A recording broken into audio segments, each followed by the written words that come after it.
Bismillahirrahmanirrahim. Assalamualaikum warahmatullahi wabarakatuh. Hamdan wa syukran lillah, amma ba'd. Bertemu lagi dengan saya Pak Sumarto di video pembelajaran pada hari ini, di mana pada pertemuan hari ini kita akan melanjutkan materi pembelajaran kita, di mana kita akan membahas beberapa topik yang terdapat pada materi tentang sistem reproduksi manusia. Sebelum lebih lanjut mempelajari tentang sistem reproduksi pada manusia, Bapak ingin bertanya kepada Anda sekalian, masih ingat tidak dengan ciri makhluk hidup yang berkaitan dengan materi kita pada hari ini? Ada yang masih ingat kaitannya dengan sistem reproduksi manusia? Betul. Ternyata ciri daripada makhluk hidup adalah mengalami yang namanya proses pertumbuhan dan perkembangan. Seseorang dikatakan sudah memasuki fase dewasa manakala dia mengalami serangkaian peristiwa. Ya.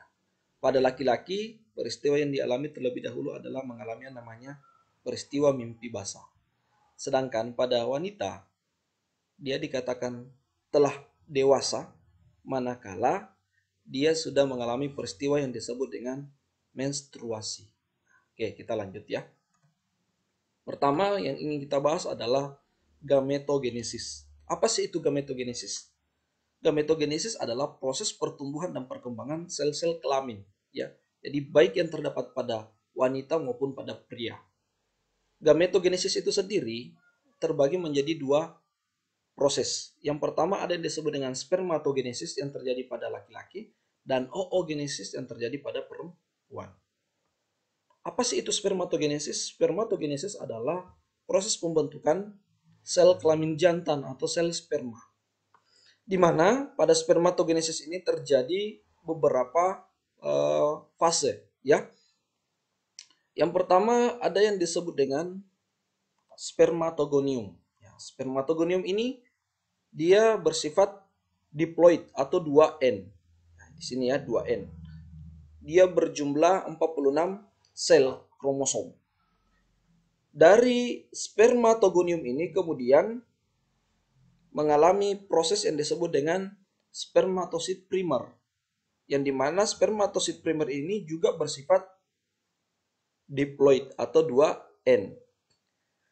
Ternyata dari spermatogonium ke spermatosit, ya, primer itu ada peristiwa, ya, atau ada proses pembelahan yang disebut dengan mitosis. Kemudian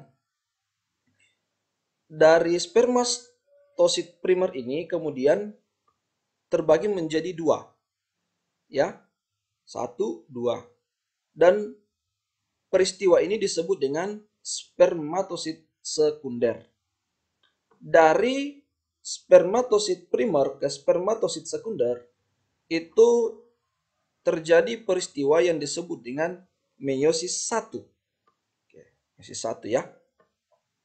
Kemudian, jadi ingat, dari spermatosit primer ke spermatosit sekunder itu disebut ada proses yang disebut dengan meiosis 1. Kemudian dari spermatosit sekunder, kemudian di sini terbagi ya. Di sini terbagi menjadi dua, di sini juga terbagi menjadi dua. Jadi jumlahnya ada 4. Spermatosit sekunder ke spermatid itu terjadi peristiwa yang disebut dengan meiosis 2. Ya. Jadi di meiosis 2 ini sifatnya semua, ya. Yang 4 ini dia bersifat N atau haploid. Jumlahnya adalah 23 pasang sel kromosom. Kemudian dari spermatid ini kemudian berkembang menjadi spermatozoa. Ya, jadi ini spermatozoa atau yang lazimnya dikenal dengan istilah sel sperma. Dan kita lanjut. Di proses yang kedua yang terjadi pada gametogenesis adalah peristiwa oogenesis atau proses pembentukan sel telur atau sel ovum yang terjadi pada wanita. Kemudian oogenesis ini sama seperti spermatogenesis tadi mengalami beberapa rangkaian peristiwa. Yang pertama ada yang disebut dengan oogonium. Oogonium ini dia bersifat diploid atau 2N.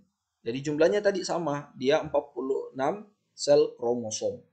Kemudian dari oogonium ini kemudian menuju ke peristiwa oosit primer. Ya, oosit primer dia bersifat N atau haploid.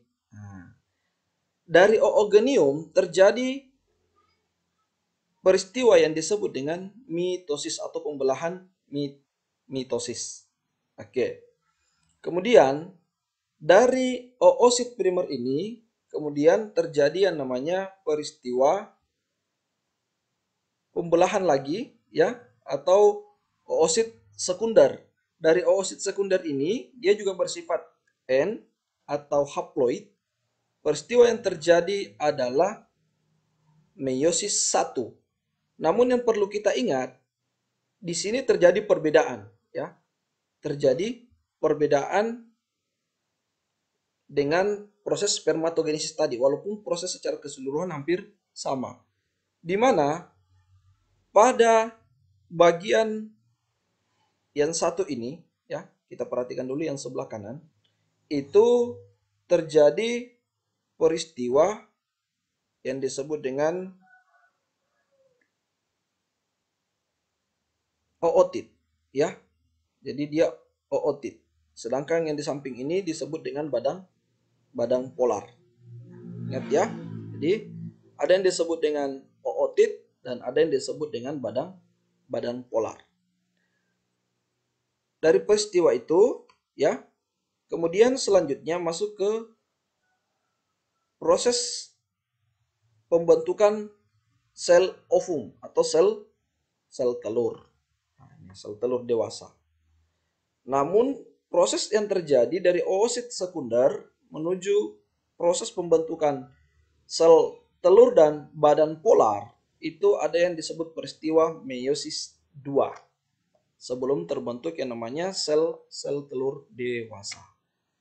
Jadi di sini letak perbedaannya antara spermatogenesis dengan oogenesis. Kemudian kita masuk di materi tentang menstruasi. Jadi menstruasi ini adalah proses yang terjadi pada wanita saat sudah memasuki fase dewasa.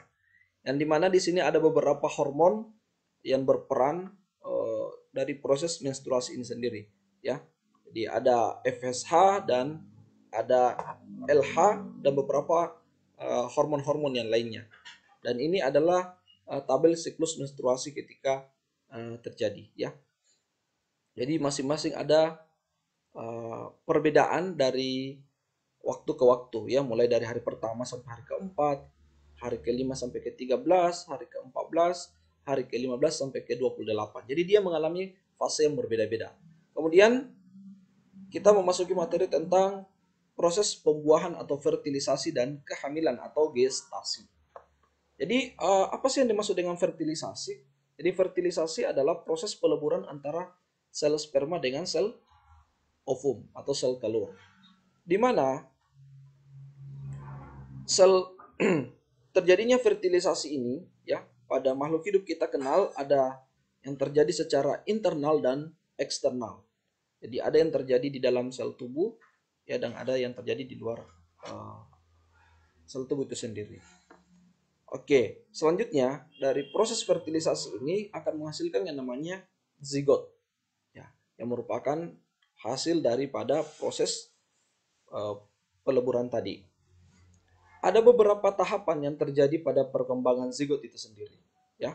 Jadi ketika sel sperma dan sel ovum bertemu, maka kemudian terjadilah atau terbentuklah yang namanya zigot. Dari zigot ini kemudian akan mengalami proses pembelahan, ya. Ada yang disebut dengan morula, ya. Di morula, kemudian blastula, kemudian gastrula, dan terbentuklah embrio kemudian menjadi individu. Nah, embrio di dalam rahim dilindungi oleh cairan amnion yang berfungsi untuk menjaga dari benturan ketika terjadi benturan. Kemudian setelah terjadi fertilisasi dan gestasi tadi, masuk ke fase yang terakhir yang disebut dengan fase persalinan. Ya, jadi fase persalinan ini sama seperti pada siklus menstruasi juga dipengaruhi oleh beberapa hormon ya. Jadi di sini ada hormon estrogen, oksitosin, relaksin, dan prostaglandin. Saya kira untuk pertemuan hari ini, Anda sekalian, kita cukupkan. Insya Allah pada pertemuan selanjutnya kita akan membahas tentang kelainan yang terjadi pada sistem reproduksi manusia. Cukup sekian, terima kasih atas segala perhatiannya. Mohon maaf atas segala kekurangan. Billahi fisabilil haq, fastabiqul khairat. Assalamualaikum warahmatullahi wabarakatuh.